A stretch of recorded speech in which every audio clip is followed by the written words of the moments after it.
Shalom dan selamat petang semuanya. Apa kabar hari ini? Puji Tuhan, dijemput semua bangkit berdiri.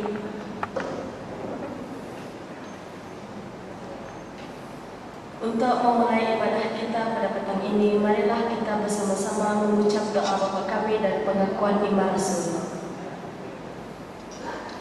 Bapa kami di syurga, dikuduskanlah nama-Mu, datanglah kerajaan-Mu, jadilah kehendak-Mu di bumi seperti di syurga. Berikanlah kami pada hari ini makanan kami yang secukupnya, dan ampunilah akan kesalahan kami, seperti kami juga mengampuni orang yang bersalah kepada kami. Dan janganlah membawa kami ke dalam pencobaan, tetapi lepaskanlah kami daripada yang jahat. Karena Engkaulah yang mempunyai kerajaan dan kuasa dan kemuliaan sampai selama-lamanya. Amin. Rasul, aku percaya kepada Allah Bapa yang Maha Kuasa, Kali langit dan bumi, dan aku percaya kepada Yesus Kristus, Anaknya yang tunggal, Tuhan kita yang dikandung daripada Roh Kudus, lahir dari anak darah Maria, yang menderita di bawah pemerintahan Pontius Pilatus, disalibkan, mati, dikuburkan, turun ke dalam kerajaan maut, pada hari yang ketiga bangkit pula dari antara orang yang mati, naik ke syurga, duduk di sebelah kanan Allah, Bapa yang Maha Kuasa, dan akan datang dari sana untuk menghakimi orang yang hidup dan yang mati. Aku percaya kepada Roh Kudus, Gereja yang kudus dan am, persekutuan Roh Kudus, pengampunan dosa, kebangkitan daging, dan hidup yang kekal. Amin. Saudara-saudari sekalian, sebelum kita memuji dan menyembah Tuhan, marilah kita berdoa dan saya akan pimpin kita di dalam doa. Bapa kami yang berada dalam kerajaan syurga, terima kasih untuk kesempatan yang Engkau telah berikan kepada kami, sehingga kami dapat beribadah bersama di tempat ini pada petang hari ini. Berkati ibadah kami dari awal hingga akhirnya. Dalam nama Yesus kami berdoa. Amin. Marilah kita menaikkan lagu Bertemu dengan Saudara.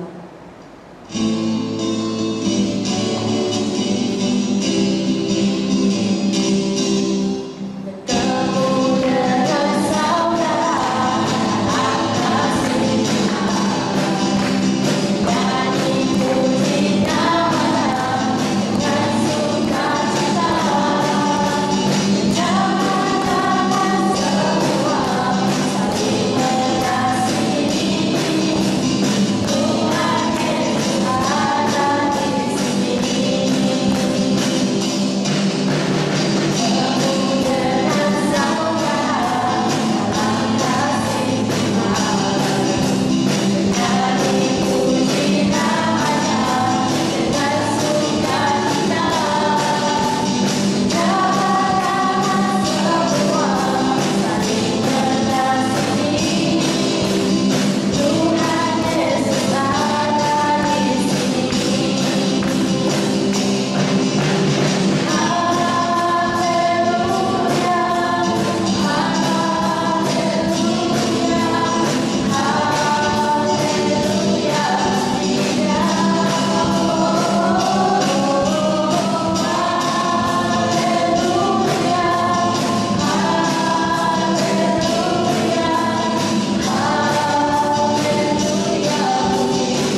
Bapa Syurgawi, terima kasih atas berkat yang Engkau telah limpahkan dalam hidup kami. Kami memberi persembahan sebagai kegunaan pekerjaan Tuhan di muka bumi ini. Berkatilah semua orang yang memberi dan berganti majikan kami. Dalam nama Yesus kami berdoa. Amin. Untuk pemberian persembahan, marilah kita menyanyikan lagu Betapa Hatiku.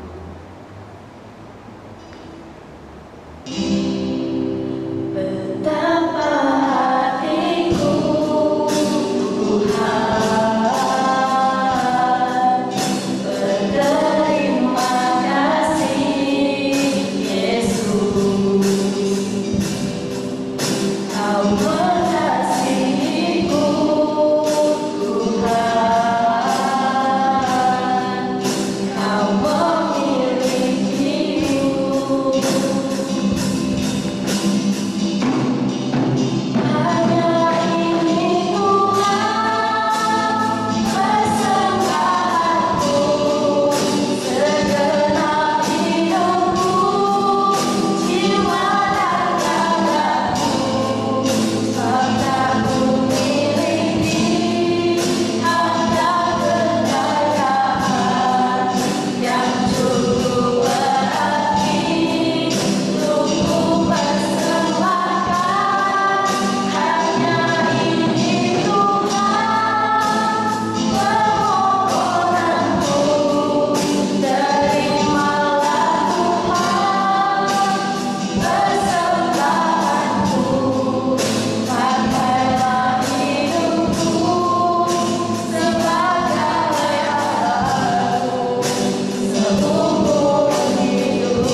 Semua dipersilahkan duduk.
Salam semua.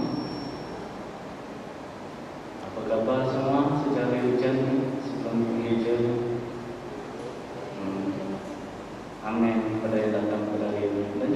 kepada yang tidak dapat datang, mungkin ada masalah sendiri atau apa, harap orang datang untuk berkata. Sebelum kita memulakan membaca firman pada hari ini, yaitu Lukas 4 ayat 31 hingga ayat 54, mari kita berdoa terlebih dahulu.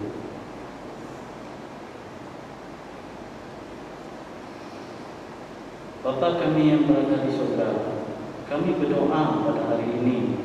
Terima kasih atas rezeki yang Engkau telah berikan kepada kami dari semalam, minggu lepas dan seterusnya.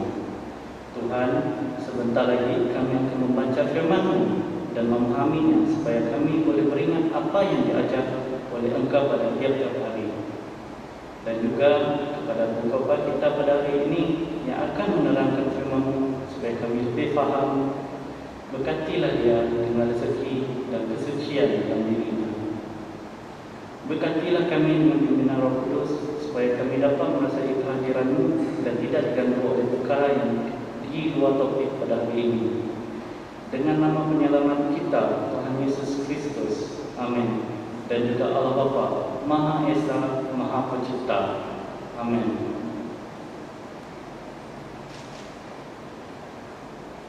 Mari kita memulakan membaca firman, yaitu Lukas 4 ayat 31 hingga 44. Orang yang dirasuki roh jahat. Lalu Yesus pergi ke Kapernaum, sebuah kota di Galilea. Di situ dia mengajar orang pada hari Sabat. Orang kagum melihat cara Yesus mengajar kerana dia berkata-kata dengan wibawa. Di rumah ibadah itu ada seorang yang dirasuki roh jahat. Orang itu memekik dengan suara kuat, "Engkau mahu buat apa dengan kami, hai Yesus, orang Nazaret? Adakah engkau mahu membinasakan kami? Aku tahu siapa engkau. Engkau utusan suci daripada Allah." Yesus memerintah roh itu, "Diam dan keluarlah daripada orang ini." Kemudian roh jahat itu membanting orang itu di hadapan mereka, lalu keluar daripada orang itu tanpa menyakitinya. Semua orang heran dan bercakap sesama diri, "Alangkah hebat kata-katanya. Dengan wibawa dan kuasa dia memerintah roh jahat keluar dan roh itu pun keluar." Laporan tentang Yesus tersebar di seluruh kawasan itu. Yesus menyembuhkan banyak orang. Yesus meninggalkan rumah ibadat itu, lalu pergi ke rumah Simon. Ibu mertua Simon sakit, dia demam. Orang di situ memberitahukan hal itu kepada Yesus. Yesus mendekati katil ibu itu, lalu mengusir demamnya. Demam ibu mertua Simon hilang, lalu dia segera bangun untuk melayani mereka. Ketika matahari terbenam, semua orang yang mempunyai kawan yang menderita berbagai-bagai penyakit membawa mereka kepada Yesus. Yesus meletakkan tangannya ke atas setiap orang dan menyembuhkan mereka semua. Roh-roh jahat pun keluar daripada banyak orang sambil berseru, "Engkau anak Allah." Yesus melengking roh itu dan berkata, "Diam." Dia berkata demikian kerana roh-roh itu tahu bahawa dia penyelamat yang diutuskan oleh Allah. Yesus berkhotbah di rumah ibadat. Apabila fajar menyingsing, Yesus meninggalkan kota itu, pergi ke tempat yang sunyi. Orang ramai mula mencari dia. Apabila mereka menjumpai dia, mereka cuba menghalang dia meninggalkan kota itu. Tetapi Yesus berkata kepada mereka, "Berita baik tentang bagaimana Allah memerintah harus aku kabarkan juga di kota-kota lain, kerana Allah mengutuskan aku untuk melakukan tugas itu." Demikian dia menyampaikan berita baik itu di rumah ibadat di seluruh Yudea. Inilah firman kita pada hari ini daripada Lukas 4 ayat 31 hingga 44, dan sekian.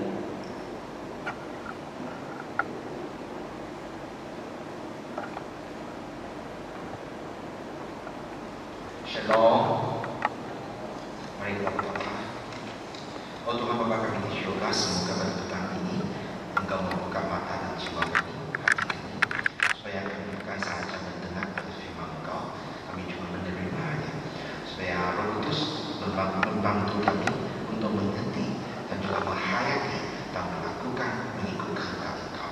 Dalam nama Yesus Kristus kami berdoa. Amin. Jemaat rakan-rakan sekalian, pernah anda terlihat mujizatnya? Adakah kamu tolong tutup mic yang lain, tinggalkan mikrofon ini aja, yang lain tutup. Kurangkan. Halo, ya. Adakah kamu mempunyai keinginan untuk lihat mujizat? Saya percaya semua orang ada.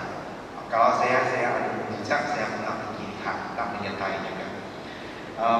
Pada suatu jamuan yang denominasi lain, saya menyertai jamuan tersebut, dan di sebelah sekeliling saya semua adalah pendeta daripada denominasi yang lain, dan saya telah mempunyai peluang untuk berkongsi antara satu sama lain dengan misi gereja masing-masing. Nah, pendeta tersebut memberitahu saya pada gereja mereka sudah sangat membangkit kerana mereka mempunyai seorang pendeta tua yang mempunyai kasih karunia melakukan mujizat, hasilnya merasuk roh jahat dan juga mengubati sakit. Jadi dia memberitahu saya gereja tersebut mempunyai banyak jemaat-jemaat yang datang daripada rata-rata tempat kecil. Dan saya tanya pada dia macam mana situasi sekarang. Dia beritahu saya orang pendeta tua itu sudah bersarang, sudah pencet, jadi gereja itu sekarang kekurangan ahli lagi. Kerana tidak lagi ada mujizat, tiada lagi pendeta yang mendoakan untuk menyembuhkan sakit. Dan kali ini melalui buku Lukas bab 4 ayat 31 dan 44, kita akan lihat, akan menghayati mengapa ada mujizat, mengapa ada kuasa untuk menyembuhkan sakit. Dan ini mujizat dan kuasa penyembuhan pesakit, apa matlamatnya, dan dengan apa jenis pandangan kita untuk menerima dan melihat pada mujizat. Kita lihat pada buku Lukas bab 4 ayat 33. Ini adalah mukjizat pertama yang ini adalah hantu yang pertama ataupun iblis yang pertama Yesus Kristus halalkan. Kita lihat pada ayat 33. Ayat 33. Di rumah ibadat itu ada seorang yang dirosok roh jahat. Orang itu mendekik dengan suara kuat, "Engkau mau buat apa dengan kami, hai Yesus orang Nazaret? Adakah engkau mahu membinasakan kami? Aku tahu siapa engkau. Engkau utusan suci daripada Allah." Jadi kes ini agak aneh sikit. Di mana orang yang dirasuk oleh iblis yang datang untuk minta bantuan daripada Yesus, tetapi ialah hantu ataupun iblis di dalam badannya yang bercakap dengan Yesus. Dia tanya pada Yesus, "Apa tujuan kamu datang kepada saya? Adakah kamu mau menghalau saya keluar daripada orang ini?" Jadi Yesus menjawab dengan apa? Kita lihat pada ayat 35. Yesus memerintah roh itu diam dan keluar daripada orang itu. Kemudian roh jahat itu membanting orang itu di hadapan mereka, lalu keluar daripada orang itu tanpa menyakitinya. Dilihat, Yesus telah menghalau, memerintah roh itu keluar. Dan tujuan utama Yesus Kristus menghalau hantu ini atau iblis ini adalah kerana Yesus tak mahu dia memberitahu identiti dia di hadapan orang ramai. Kerana Yesus mahu terus mengkongsikan Injil berita baik syurga. Jadi kita lihat pada ayat 41, di mana Yesus, apabila Yesus malam tersebut Yesus sampai ke rumah ibu mentua Simon. Di sana juga ada banyak orang datang ke rumah Simon untuk minta Yesus menyembuhkan kesakitan mereka ataupun meminta Yesus mengharau roh jahat keluar daripada mereka. Jadi di sini kita lihat roh-roh jahat itu keluar daripada banyak orang sambil berseru, "Engkau anak Allah." Yesus memengking roh-roh itu, kata, "Diam." Dia berkata demikian kerana roh-roh itu tahu bahawa dia penyelamat yang diutus oleh Allah. Jadi Yesus tak mahu mereka mengganggu dia untuk menginjilkan, memberitakan berita baik syurga. Tetapi ramai orang datang untuk minta Yesus menyembuhkan badan dan kesakitan mereka. Kita lihat pada ayat 38. Yesus meninggalkan rumah ibadat itu lalu pergi ke rumah Simon. Ibu mentua Simon sakit, dia demam. Orang di situ memberitahu hal itu kepada Yesus. Di sini adalah menggunakan penerjemahan mereka memberitahukan Yesus. Tetapi di dalam Alkitab Cina, dia menerjemahkan kepada mereka minta bantuan daripada Yesus untuk menyembuhkan ibu mentua Simon. Mereka minta tolong daripada Yesus. Jadi begitu lihat pada kami situasi. Pada kes pertama, Yesus menghalau iblis keluar daripada orang yang dimaksud oleh hantu. Dia tidak minta bantuan. Dia awal-awal sudah dalam rumah ibadat tersebut. Adakah Yesus ketahui orang ini dirasuk oleh hantu? Tahu. Tetapi Yesus tidak berasuk. Yesus tidak menghalau iblis keluar daripada orang yang dirasuk oleh hantu. Sampai hantu itu ataupun iblis itu menjerit pada Yesus. Baru Yesus menghalau dia supaya dia tidak mengganggu Yesus terus menginjilkan berita baik. Manakala apabila sampai ke rumah ibu mentua Simon, orang-orang minta Yesus untuk menyembuhkan ibu mentua Simon. Kita lihat pada situasi sini. Apabila kita rumah ada anak kecil, kita tidak akan kasih makan. Biasa kita akan kasih makan mengikut waktu kan, makan pagi, makan petang, makan malam. Tapi selain daripada itu, bila kita akan kasih makan kepada anak-anak atau budak kecil di rumah, apabila mereka meminta. Tapi makanan itu waktu mereka minta baru kita sediakan, ataupun makanan itu awal-awal sudah ada di dalam ataupun peti sejuk. Memang makanan itu awal-awal sudah disediakan. Asal anak minta, mama akan sediakan, mama akan masak. Begitu dalam Alkitab memberitahukan kami, segala-gala yang kita perlukan, Tuhan sudah tahu sebelum kita berdoa. Manakala Tuhan menunggu kita menyuruh kepada Dia. Jadi Tuhan akan sediakan apa yang kita perlukan kepada kita. Jadi kita lihat di sini. Apabila orang datang kepada Yesus, apabila mereka minta kepada Yesus, Yesus akan memenuhi keperluan mereka. Ia adalah untuk keperluan badan mereka. Kerana Yesus mengasihi semua. Mari kita lihat pada buku Matius bab 9 ayat 35. Buku Matius bab 9 ayat 35.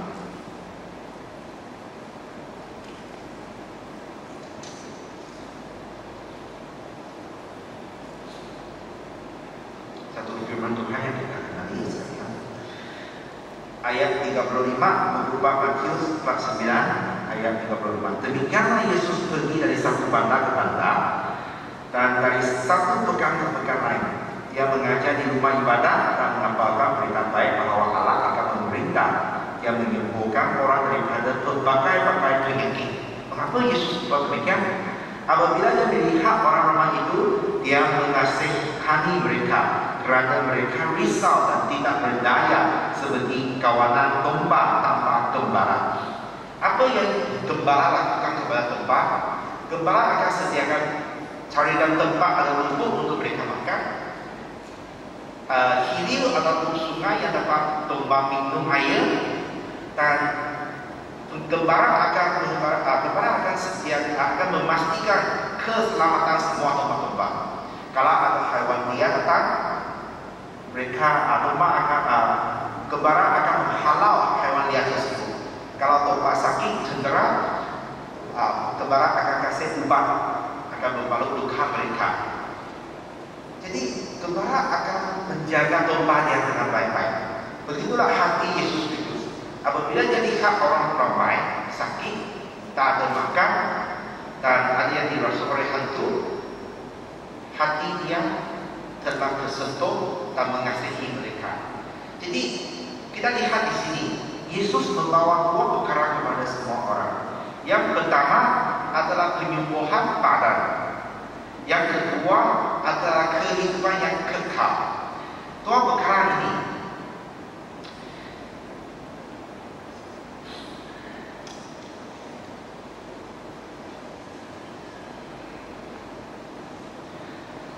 penyembuhan badan adalah untuk masa kini, adalah pada waktu sekarang.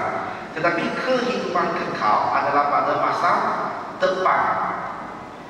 Jadi saya ada jemaat, dulu saya ada jemaat orang tua, amat ramai sekali. Jadi antara mereka ada banyak yang terjangkit dengan kanser. Saya melayani mereka, doakan untuk mereka. Tapi apabila mereka sampai ke saat terakhir dalam kehidupan mereka, banyak jemaat akan memberitahu saya seperti ini. Hampir semua mereka akan jelas, saya pastor, saya sudah bersiap sedia, sila doakan untuk saya. Jadi mereka sudah bersedia untuk berjumpa dengan Yesus Kristus. Lihat, tadi saya katakan Yesus Kristus membawa dua perkara kepada orang ramai. Yang pertama, penyembuhan badan. Yang kedua, keselamatan hidup yang kekal. Penyembuhan badan hanya untuk masa kini sahaja. Ia ada masa yang terhad. Tetapi kehidupan kekal adalah untuk selama-lamanya. Jadi jemaat-jemaat saya yang jatuh pada sakit kanser ini, mereka tidak memperolehi penyembuhan daripada Tuhan. Walaupun saya banyak kali doakan, tetapi mereka ada keamanan dan kesejahteraan dalam hati untuk berjumpa dengan Yesus Kristus, yaitu kehidupan kekal yang mereka perolehi. Ada banyak kali saya menghadiri majlis dunia. Ada sekali untuk jemaat saya mati dalam kemalangan jalan raya. Jadi ia adalah satu kemalangan yang terkejut. Semua orang tetap ada persediaan, tidak seperti mereka yang sakit kanser yang mungkin ada masa berdaku untuk keluarga membuat persediaan hati. Jadi jemaat tersebut mati dalam kemalangan jalan raya. Isteri dan anak dia sangat sedih. Mereka sangat sedih kerana kehilangan bapa dan suami. Tetapi dalam majlis perkebumian itu, walaupun mereka tidak sanggup menerima perpisahan tersebut, tetapi kesedihan itu adalah terkawal kerana mereka ketahui pada suatu hari nanti mereka akan berjumpa lagi dengan suami dan bapa mereka. Apabila majlis perkebumian itu hampir siap, kita terdengar bunyi daripada belakang, di mana ada satu keluarga lagi. Mereka juga mendengar majlis perkebumian. Dan dari sana ada tangisan yang sangat dahsyat dan menyakiti hati. Tangisan yang sangat kuat dan sangat sedih sekali. Yang saya gunakan perkataan percaya dengan hati. Hati itu tidak tahan terdengar tangisan tersebut. Mengapa? Kerana suara tangisan tersebut adalah perpisahan yang kekal yang selama-lamanya, yang tak ada harapan. Sedih sekali. Sampai ada satu orang tua yang mana dia selalu membuat mengawal untuk majlis perkebumian. Jadi setiap minggu dia akan menghadiri. Dia dengar pada suara tangisan tersebut yang ada bunyi, "Oyo," tak tahan. Walaupun banyak suasana, banyak tangisan yang dia dengar, dia masih tak tahan. Jadi ini adalah satu suara menangis yang tak ada harapan. Di sinilah saya ada satu perasaan, kehidupan kekal yang Yesus bawakan adalah betul bernilai kepada kita.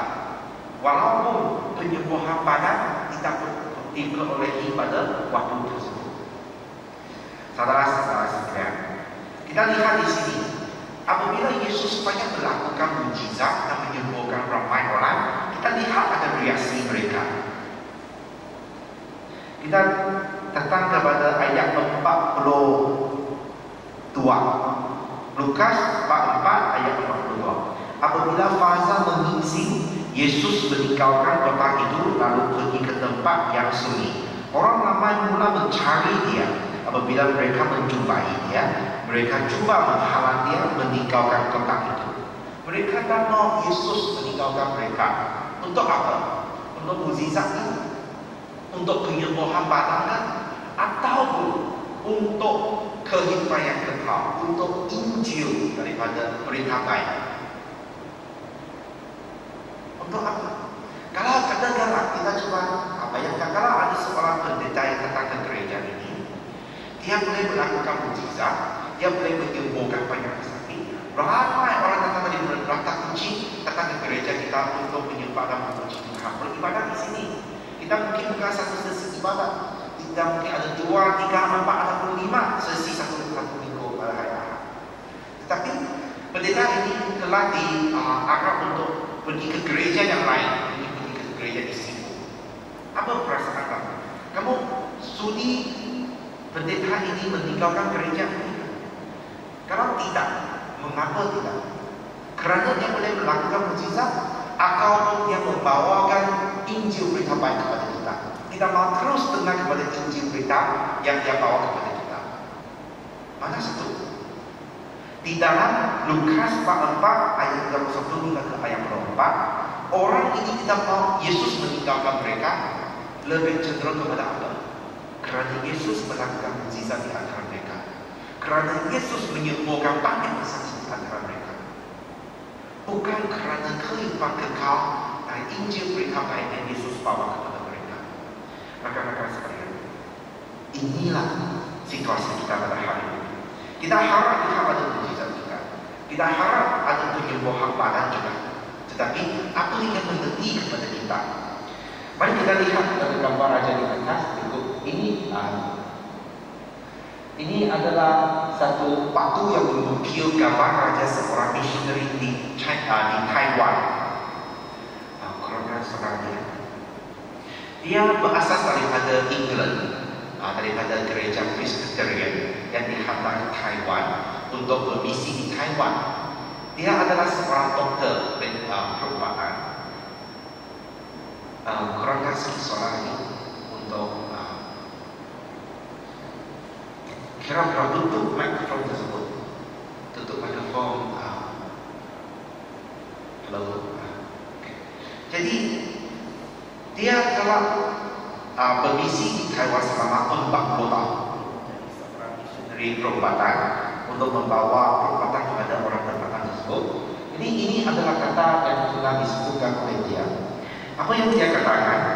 Dia kata, maksud utama rawatan perubatan kami adalah untuk memimpin orang kepada Yesus Kristus.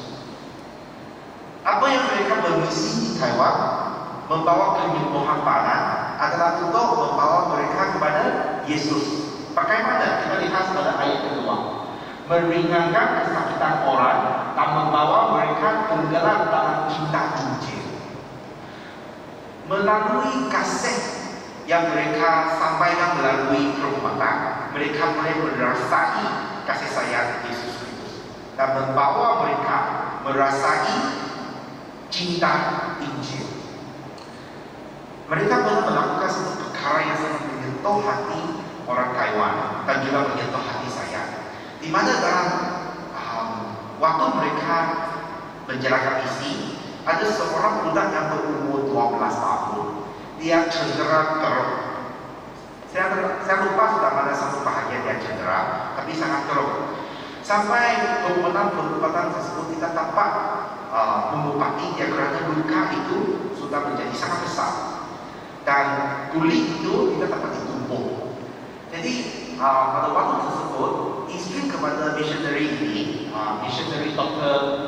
David Langstroth, Dr. David Langstroth, dia minta kepada suaminya untuk membetulkan kulit daripada kaki dia bagi budak tersebut, supaya budak tersebut dapat sembuh dengan baik, supaya kulit dia dapat bertumbuh dengan bantuan pembatahan tersebut.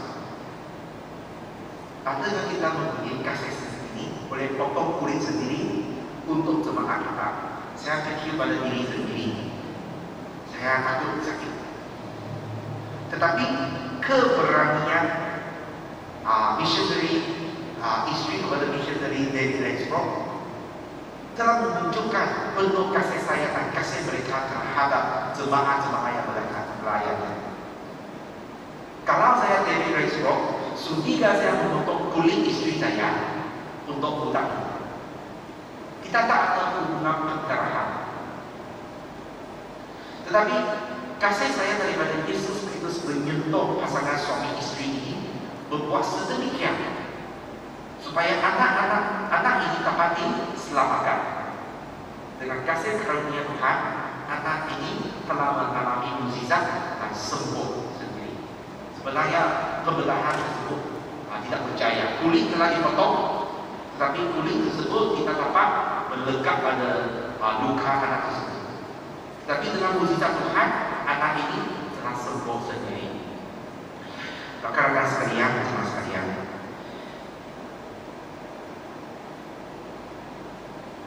Tuhan mampu melakukan segala-gala mukjizat. Tuhan dapat menyembuhkan segala-gala kesakitan. Jadi kita sebagai murid kepada Yesus Kristus, kita semua telah diberikan kuasa seperti ini. Mari kita lihat kepada buku Kisah Para Rasul-Rasul, Kisah Rasul-Rasul bab 1 ayat 7 hingga ayat 8. Kisah Rasul-Rasul bab 1 ayat 7 hingga ke ayat 8. Jadi waktu Yesus sebelum meninggalkan murid-muridnya, Yesus berkata sedemikian. Kisah Rasul-Rasul bab 1 ayat 7 hingga ayat 8. Yesus menjawab, kamu tidak perlu mengetahui masa dan waktu yang sudah ditetapkan oleh Bapa-Ku, kerana hal itu haknya. Tetapi kamu akan menerima kuasa apabila Roh Allah datang kepada kamu. Lalu kamu akan menjadi saksi-saksiku di Yerusalem, di seluruh Yuda, di Samaria, serta sampai ke ujung bumi.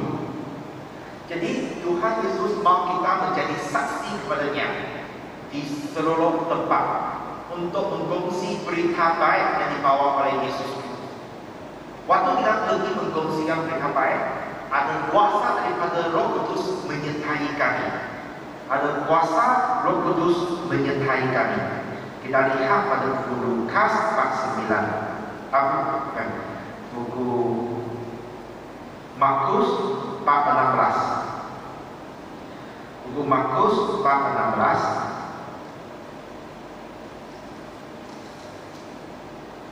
Buku Markus bab 16 ayat 15 hingga ke ayat 18. Buku Markus bab 15 hingga ke ayat 16. Ini juga ayat akhir Yesus sebelum dia naik ke surga. Dia menampakkan dirinya kepada 11 orang pengikutnya. Dia bercakap begini, ayat 14. Akhirnya Yesus menampakkan diri kepada 11 orang pengikutnya ketika mereka sedang makan. Dia menegur mereka kerana mereka kurang beriman dan terlalu degil sehingga tidak percaya kepada kesaksian orang yang sudah melihat sendiri bahawa dia hidup. Yesus berkata kepada mereka, pergilah ke seluruh dunia dan kabarkanlah berita baik daripada Allah kepada seluruh umat manusia. Orang yang percaya dan dibaptis akan selamat, tetapi orang yang tidak percaya akan dihukum. Kepada mereka yang percaya akan diberikan tanda-tanda ini. Mereka akan mengusir roh jahat demi nama-Ku. Mereka akan berkata-kata dalam bahasa yang tidak diketahui. Jika mereka memegang ular atau meminum racun, mereka tidak akan mendapat celaka. Jika mereka meletakkan tangan pada orang sakit akan sembuh. Jadi semua ini berlaku pada mana? Apabila kita sudi pergi menginjili berita baik Yesus Kristus. Kuasa-kuasa ini akan bersama dengan kami. Tujuannya untuk membuktikan Injil yang kita kongsikan itu benar. Kita lihat lagi pada buku Markus 14 ayat 20. Pengikut-pengikut Yesus pergi mengabarkan berita daripada Allah di serata tempat. Tuhan bekerja bersama-sama mereka. Tak melalui tanda-tanda itu, Dia membuktikan bahawa perkabaran mereka benar. Jadi Roh Kudus akan melakukan segala-gala kuasa di antara kita waktu kita menginjili berita baik Tuhan, berita baik Yesus Kristus, untuk membuktikan apa yang kita kabarkan itu benar. Jadi sama ada kita mau menjadi seorang Kristian yang berkuasa Roh Kudus, ada dalam gereja Matan Metodis mau menjadi sebuah gereja yang berkuasa Roh Kudus, kita mesti menginjilkan berita baik. Kita mesti menggongsikan berita Yesus Kristus dengan orang yang perlu mendengar, dengan orang yang tidak percaya. Jika kita pergi ke rumah kawan, terlihat dia ada seorang anak buah berumur 5 atau 6 tahun yang masih kecil sekali, masih kecil. Yang membawa penyapu yang lebih tinggi daripada dia, dan penyapu lantai di bilik tetangga dengan bersih. Dia rajin, dia buat dengan baik, bersih. Macam mana kita akan membuat pujian kepada dia? Adakah kita akan memuji penyapu itu? Oh, penyapu, Anda bagus sekali. Ataupun kita akan memuji anak budak kecil itu? Siapa akan kita puji? Orang yang membawa menggunakan alat itu akan kita puji. Bukan kita memuji pada alat tersebut. Begitu juga. Kalau kita ada kuasa untuk menyembuhkan pesakit, kita doakan dia akan menyembuh. Kuasa itu dari siapa? Dari Tuhan. Kita adalah Allah yang digunakan Tuhan untuk menggambarkan kewibawaan Tuhan. Bukan kita ada kuasa, tapi kita Allah itu yang digunakan oleh Tuhan. Jadi apabila kita mempunyai peluang mendoakan jemaat-jemaat yang lain yang sakit dan mereka menyembuh, itu pujian harus diberi kepada siapa? Tuhan. Bukan kita sendiri menerima pujian tersebut. Jadi ada pendeta gereja yang dapat melakukan mukjizat, boleh menghalau iblis, boleh menyembuhkan pesakit. Siapa yang harus kita beri pujian? Tuhan, bukan pendeta tersebut. Bukan pendeta itu ada kuasa, tapi Tuhan yang ada kuasa yang dilaksanakan melalui pendeta tersebut. Jadi kita jangan menyembah pendeta yang dapat melakukan mukjizat, tetapi kita mesti menyembah kepada Tuhan yang mengaruniakan mukjizat tersebut. Jangan mementingkan keajaiban, tetapi mementingkan Tuhan yang melakukan keajaiban. Jadi melalui firman pada petang ini daripada buku Lukas 4 ayat 31 hingga ke ayat 44, kita mengetahui mukjizat ini dan kuasa menyembuhkan sakit adalah untuk membuktikan berita Injil Yesus Kristus adalah benar, bukan untuk tujuan lain. Jadi pada waktu epidemik COVID-19 ini, saya juga banyak berfikir, kerana gereja tidak dapat membuat kunjungan dari rumah ke rumah, kita dapat bersembah dengan jemaat seperti dulu, berjabat tangan pun tidak dibenarkan. Jadi macam mana kita mau terus menginjilkan di Padang Kucing? Saya ada juga menyertai forum-forum macam mana menginjilkan berita baik Yesus Kristus pada zaman ini, pada suasana seperti ini. Ya, saya ingin ceritakan karena kita perlu mencari berbagai jenis cara untuk menggongsikan Injil. Injil itu tidak pernah berbuka untuk beribu tahun. Yang ada berbuka itu cara bagaimana kita gongsikan Injil. Tetapi Tuhan awal-awal sudah memberitahukan kami, kalau kita sudah menginjilkan, kuasa Roh Kudus akan bersama dengan kami. Saya berharap semoga semua jemaat sekalian, kita minta, kita berdoa kepada Tuhan, menyuruh kepada Roh Kudus untuk memberikan keberanian kepada kami, untuk memberikan percakapan kepada kami, untuk menggongsikan berita Injil dengan berbagai cara. Yang penting sekali daripada kesaksian kehidupan harian kita. Mereka melalui kehidupan kita melihat berbagai keajaiban yang Tuhan melakukan dalam kehidupan kita. Mereka terlihat Yesus Kristus bersama dengan kita. Tuhan ada bersama dengan kita. Tuhan memberkati dengan kita. Jikalau kamu sudi menginjilkan berita baik, kamu juga akan ada kuasa untuk menghalau iblis. Kamu juga ada kuasa untuk mendoakan pesakit, untuk menyembuhkan sakit mereka. Kamu akan saksi kuasa Tuhan dan keajaiban Tuhan bersama-sama dengan kuasa Injil berita baik Yesus Kristus. Jadi petang-petang ini ada satu pelajaran yang sangat penting kepada kita. Mari kita baca bersama-sama daripada screen di atas. Mari kita baca bersama-sama. Tujuan keajaiban adalah untuk memberitakan Injil dan memberi kesaksian bahawa Yesus Kristus adalah juru selamat. Mari kita doa bersama-sama.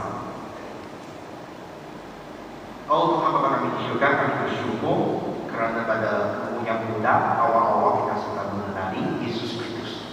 Kita sudah menikmati segala-gala berkat dan kebaikan yang dibawa oleh Injil berita baik Yesus Kristus. Bukan sahaja kehidupan kekal pada masa depan, tetapi juga pelbagai kebaikan pada hidup kini. Oh Tuhan, ampunilah kami kerana selalunya kami sangat mementingkan diri.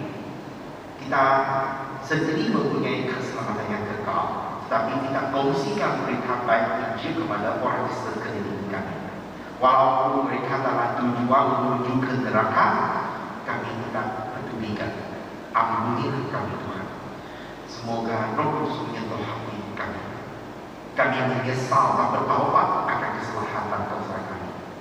Oh Tuhan, pimpinlah kami dan menyentuh hati kami pada petang ini, supaya kami mengambil berat terhadap rakan-rakan, kawan-kawan, adik keluarga di sekeliling kami yang belum lagi menerima Yesus Kristus sebagai juru selamat.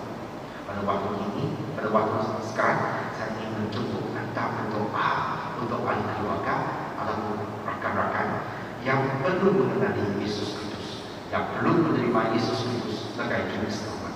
Siapa sekarang muncul dalam otak engkau, dalam minta engkau, doalah untuk dia.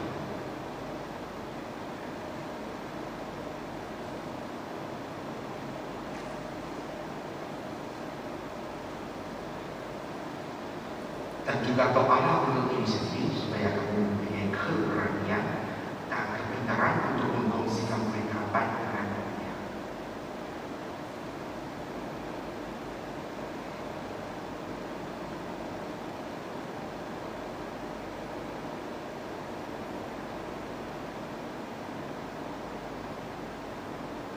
Mari kita terus berdoa bersama.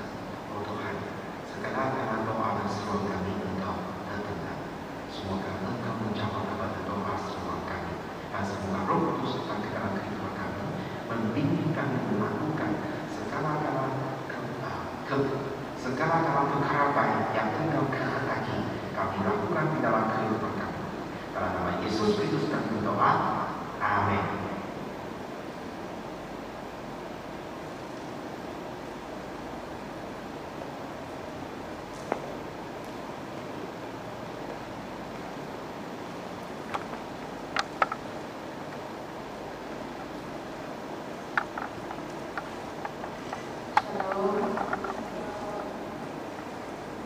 Terima kasih di atas semua firman disampaikan tadi. Minta semua jemaah ini dan kita akan berdoa untuk beberapa perkara doa syafaat.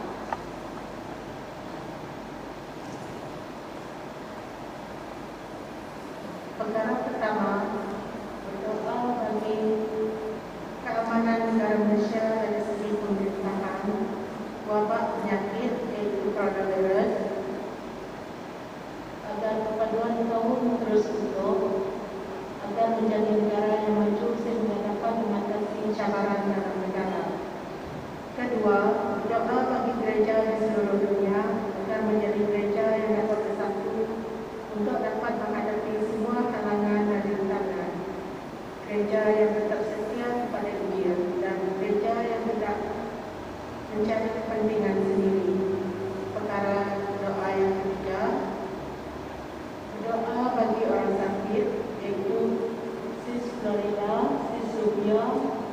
Sis Nilon, Bapak Shelly dan Ibu Misionaris kita RMG serta Bapak Kero. Sekarang mari kita sama-sama berdoa supaya aktivitas kita dalam berdoa. Tuhan yang Maha Kuasa, Bapa kami yang di surga, kami berdoa bagi keamanan negara Malaysia dari segi pemerintahan. Tuhan, berilah kebijaksanaan pada setiap pemimpin Indonesia dan biarlah mereka memimpin mengikuti kehendak Tuhan. Biarlah Tuhan yang bekerja dalam setiap kejauhan rencana mereka lakukan. Kami berdoa ya Bapa agar penyakit wabak coronavirus dihapuskan dari muka bumi ini. Berilah kesembuhan kepada mereka yang menjangkiti wabak coronavirus ini. Ya Tuhan, kami berdoa agar perpaduan kaum terus utuh Indonesia ini. Berilah kami hati yang saling menghormati antara satu sama lain. Kami ingin biar Indonesia menjadi negara yang maju sehingga dapat mengatasi cabaran di dalam negara kami. Kami juga berdoa untuk gereja di seluruh dunia agar menjadi gereja yang dapat bersatu dalam menghadapi semua halangan dan rintangan. Biarlah gereja di seluruh dunia tetap berpegang teguh kepada Injil, yaitu gereja yang tidak mencari kepentingan sendiri. Kami juga berdoa ya Bapa bagi orang yang sakit, yaitu Sis Florida yang mengalami stroke, Sis Suja yang sakit bagian pinggang, Sis Milon yang sakit gigi dan gusi, Bapak Shelly yang sakit mata, itu juga dengan Ibu Misionaris kami RMG yang sakit bagian kaki, dan Bapak Kero yang sakit bagian perut dan akan menjalani pemeriksaan selanjutnya pada esok hari yaitu 5 bulan 10. Kami mohon Bapa berikanlah kesembuhan kepada mereka dan berikanlah penghiburan dalam menanggung kesakitan. Kami percaya Bapa mendengar doa kami. Dalam nama Yesus Kristus kami berdoa. Amin. Semua jemaat duduk.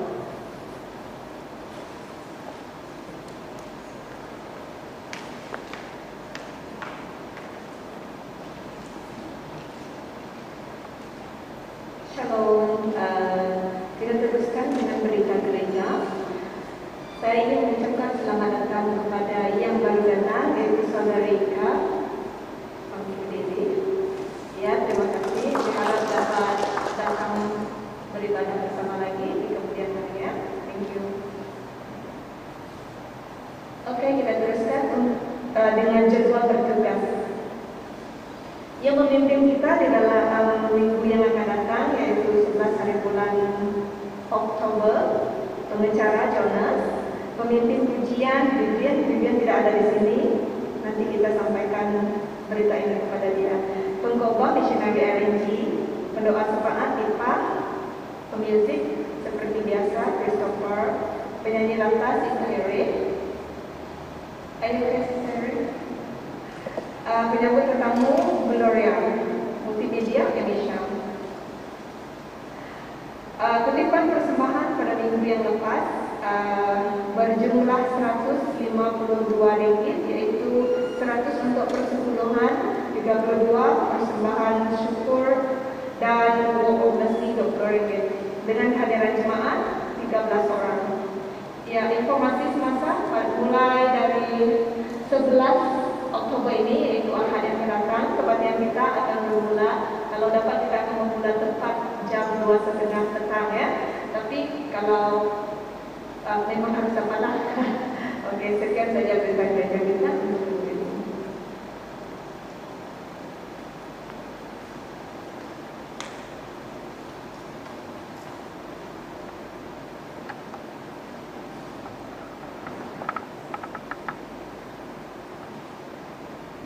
Bagi ruang juga Hidma Suci, bagi ruang.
Tuhan kita Yesus Kristus berkata, kasihilah Tuhan Allahmu dengan segenap hatimu dan dengan segenap jiwamu dan dengan segenap kekuatanmu dan dengan segenap akal budimu, dan kasihilah sesamamu manusia seperti dirimu sendiri. Saat ini, mari kita mengaku dosa kita bersama di hadapan Tuhan. Kita bersama-sama membaca doa pengakuan dosa. Allah yang Maha Pengasih, kita baca bersama-sama. Allah yang Maha Pengasih, kami mengaku telah berbuat dosa, baik dalam perkataan, fikiran, maupun tingkah laku sering menyakiti hatimu. Hal yang harus dilakukan tidak dilakukan, malah sebaliknya hal yang tidak seharusnya dilakukan, kami telah melakukannya. Kami mengaku tidak mengasihimu dengan segenap hati dan mengasihi sesama seperti diri kami sendiri. Tidak sungguh-sungguh melakukan keadilan dalam hidup bermasyarakat, tidak memelihara segala ciptaanmu dengan baik, dan juga tidak memberitakan kebenaran Injil. Ya Tuhan, saat ini dengan hati yang hancur dan penuh dengan penyesalan, kami berdoa supaya melalui anakmu Yesus Kristus mengampuni segala kesalahan dosa kami, berikan kekuatan dan pimpinlah masa depan hidup kami, agar kami dapat menjalani kehendak-Mu yang berkenan dan memuliakan nama-Mu. Doa pengampunan. Allah yang Maha Kuasa dan yang Maha Pengasih telah berjanji memberi anugerah pengampunan dosa bagi orang yang datang padanya dengan hati yang ikhlas dan taat padanya. Saat ini, semoga Tuhan menyatakan belas kasihan-Nya melalui Yesus Kristus mengampuni segala kesalahan dosa kita. Ya Tuhan, berikanlah kekuatan kepada kami supaya dengan kuasa pertolongan Roh Kudus terus melindungi dan memelihara kami sampai selama-lamanya. Amin. Saudara-saudari, Tuhan Yesus menasihati dan menghibur hati mereka yang datang kepadanya dengan berkata, marilah kepadaku semua yang letih lesu dan berbeban berat, aku akan memberi kelegaan kepadamu. Demikianlah juga yang dikatakan oleh Rasul Paulus bahawa Yesus Kristus datang ke dunia ini adalah untuk menyelamatkan orang yang berdosa.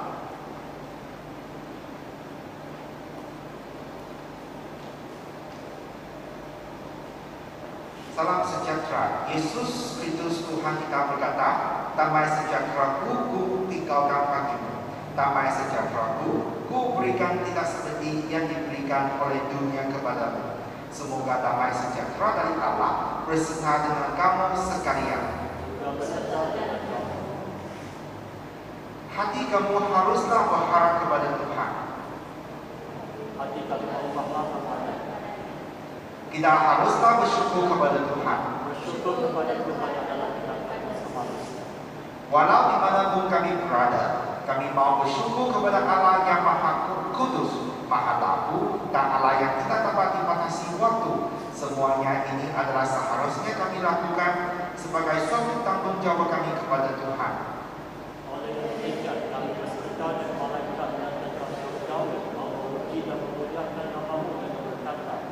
Kudus, kudus, kudus, Allah pencipta langit dan bumi. Kudus, kudus, kudus, Allah adalah Allah yang di atas segala Allah. Amin. Allah Bapa Syurgawi, Allah yang Maha Kuasa berbelas kasihan kepada kita, telah pun mengutuskan anaknya yang tunggal Yesus Kristus datang ke dunia ini untuk menyelamatkan manusia yang berdosa. Dia rela mempersembahkan dirinya mati di atas kayu salib sebagai korban penghapusan dosa. Dia juga telah menetapkan perjamuan kudus dan menyuruh kita selalu menjalaninya untuk memperingatkan kita bahawa Dia rela diseksa dan dibunuh demi dosa kita, mulai sekarang sampai kedatangan Tuhan Yesus yang pada kedua kalinya.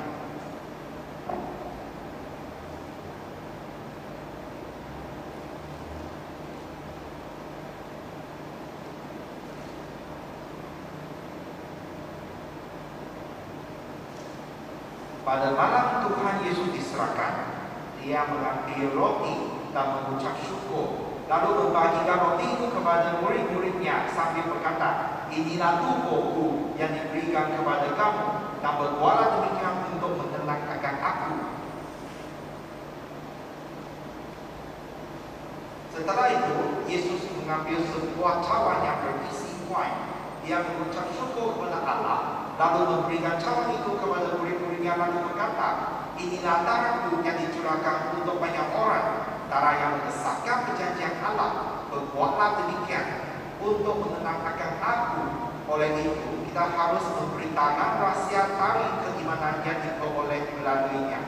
Mari kita mengucap bersama-sama, Kristus telah mati, sekarang ini Kristus telah bangkit dan akan datang kembali. Sekarang saya akan edarkan tubuh dan darah Yesus Kristus. Kita sudah tampil ke depan menunggu barisan, dan saya akan beralih dari satu barisan ke satu barisan. Dan apabila kamu sudah menerima, balik ke tempat untuk sendiri dan menunggu. Apabila semua orang sudah dapat, kita akan makan bersama-sama.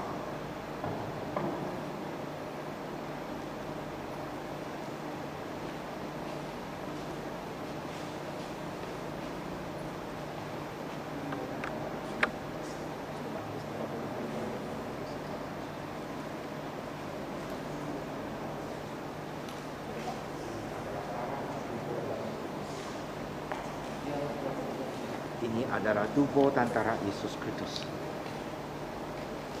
Sudah pasti sah? Ini adalah tubuh dan darah Yesus.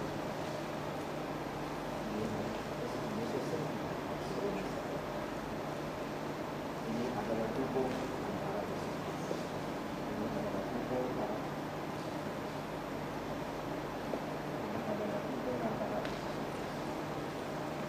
Ini adalah tubuh dan darah Yesus. Ini adalah tubuh dan darah Yesus.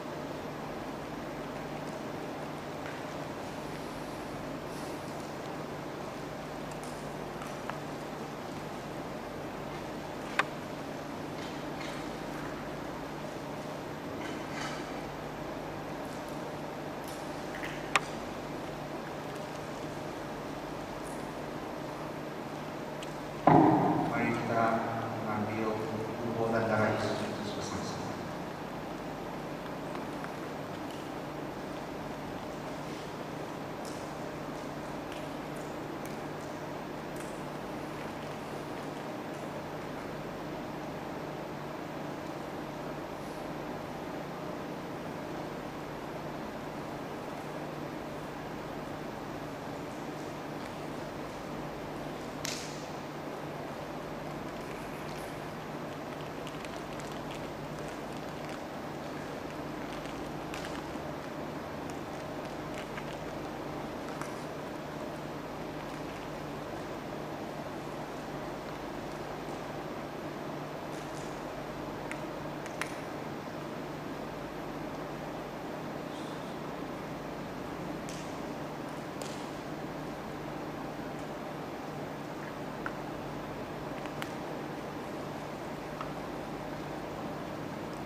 Mari kita bersama-sama membaca doa segala menerima perjamuan kudus.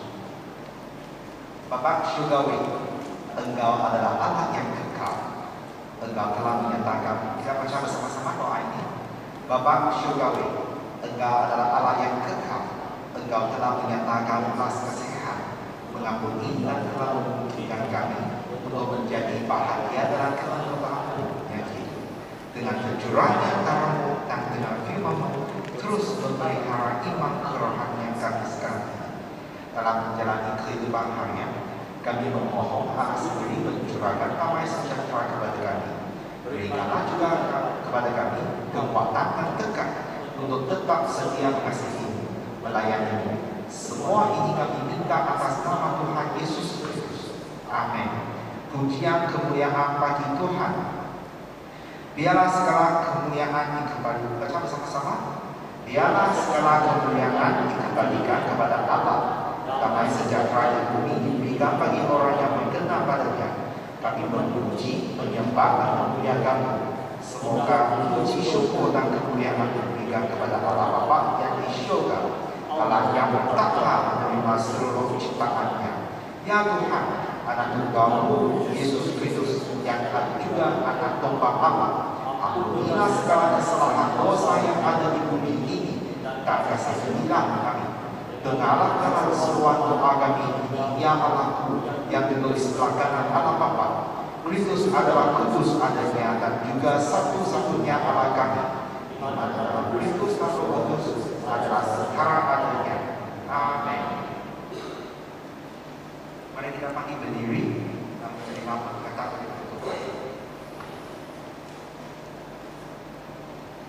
Semoga damai sejahtera Allah yang melampaui segala akal akan memelihara hati dan pikiranmu dalam Kristus Yesus. Kiranya juga Allah yang Maha Kuasa, Allah Bapa, Anak dan Roh Kudus, memberkati kamu sekalian mulai kini sampai selama-lamanya. Amin.